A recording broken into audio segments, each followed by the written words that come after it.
Solomon, and I'm back to you with the Tale of Despereaux, Chapter 33, A Rat Who Knows Her Name.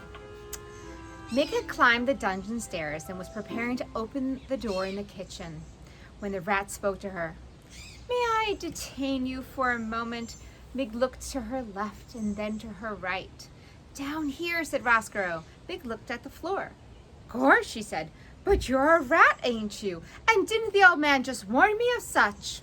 "Beware the rats," he said. She held the tray up higher so the light from the candle shone directly on Roscoe and the golden spoon on his head and the blood-red cloak around his neck. "There's no need to panic, not at all," said Roscoe. As he talked, he reached behind his back and using the handle, he raised the soup spoon off his head, much in the manner of a man lifting his hat for a lady. "Gore," said Mig, "a rat with manners." "Yes," said Roscoe. "How do you do?" "My papa had him some cloth much like yours, Mr. Rat," said Mig. "Red like that. He traded it for me." "Ah," said Roscoe, and he smiled a large, knowing smile. "Ah, did he really? That is a terrible story, a tragic story." Reader, if you will pardon me, we must pause for a moment to consider a great and unusual thing. A portentous thing. That great, unusual, pretentious thing is this. Roscoe's voice was pitched perfectly to make its way through the tortuous path of Mig's broken-down cauliflower ears. That is to say, dear reader, Miggery so heard perfect and true every single word the rat Roscoe uttered. "You have known your share of tragedy," said Roscoe to Mig. "Perhaps it is time for you to make the acquaintance of a triumph and glory." "Triumph?" said Mig. "Glory?" "Allow me to introduce myself," said Roscoe. "I am Roscoe. Friends call me Roscoe, and your name is Miggery So. And it is true, is it not, that most people call you simply Mig?"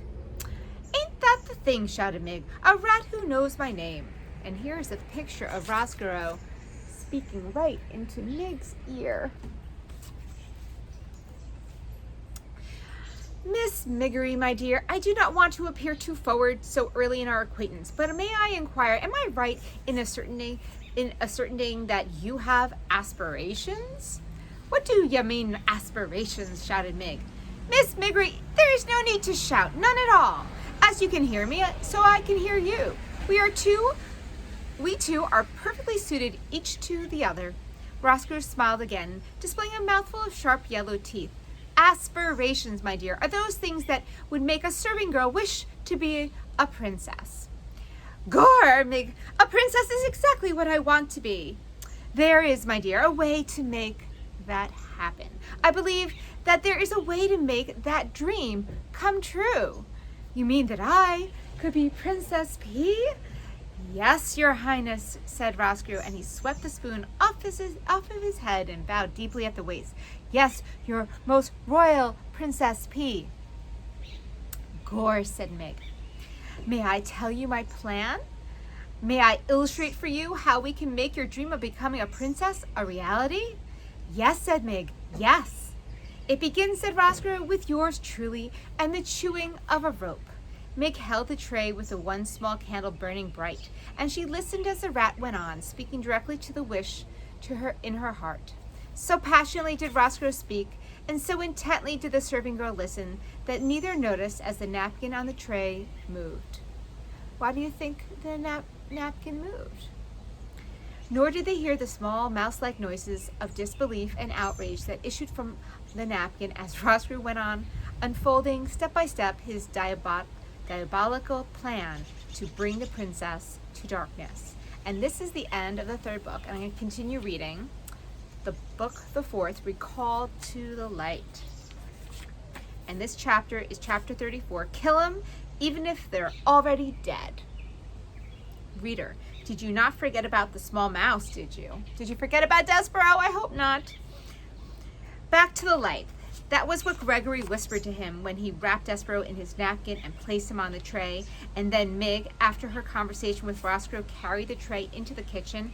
And when she saw Cook, she shouted, "It's me, Miggery So, back from Deep Downs." Ah, lovely, said Cook, and ain't we all relieved? Mig put the tray on the counter. Here, here, said Cook, your duties ain't done. You must clean it. How's that, shouted Mig. You must clear the tray, shouted Cook. She reached over and took hold of the napkin and gave it a good shake, and Despereaux tumbled out of the napkin and landed right directly, plop, in a measuring cup full of oil. Ooh.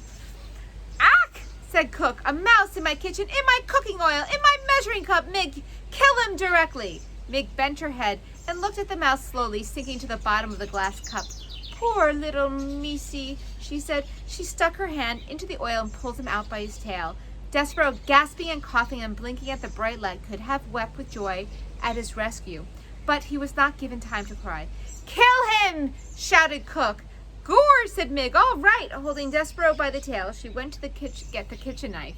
But the mouse's tail, covered it as it was in oil, was slick and difficult to hold, and Mig, in reaching for the knife, loosened her grip, and Despereaux fell to the floor. Mig looked down at the little bundle of brown fur. Gore, she said, that killed him for sure.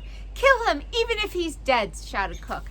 That's my philosophy with mice. If they're alive, kill them. If they're dead, kill them. Which is the only kind of mouse to have. That's some good softy. That is, kill them even if they're dead. Hurry, you cauliflower-eared fool, shouted Cook. Hurry.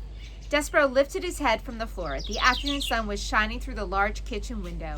He had time to think how miraculous the light was, and then it disappeared, and Mig's face loomed into view. She studied him, breathing through her mouth. Little Missy, she said, ain't you going to skedaddle? Despereaux looked for a moment into Mig's small, concerned eyes, and then there came a blinding flash and the sound of metal moving through the air as Mig brought the kitchen knife down. Down, down, down! Despereaux felt a very intense pain in his hindquarters. He leaped up into action. Reader, he scurried. He scurried like a professional mouse. He zigged to the left. He zagged to the right. Gore, shouted Mig. Missed him. Ain't that a surprise, said Cook, just as Despereaux scurried under a crack in the pantry door. I got the little Missy's tail, though, said Mig. She bent over and picked up Despereaux's tail and held it up proudly, displaying it to Cook. So, shouted Cook, what good will that do us when the rest of him has disappeared into the pantry?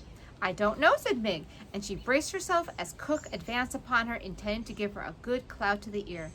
I don't know, and here's a picture of her chopping off Despereaux's tail. And that's the end of the chapter, and tomorrow we shall read chapter 35, The Knight in Shining Armor. Until then, 3JS, have a fantastic day. Bye, guys.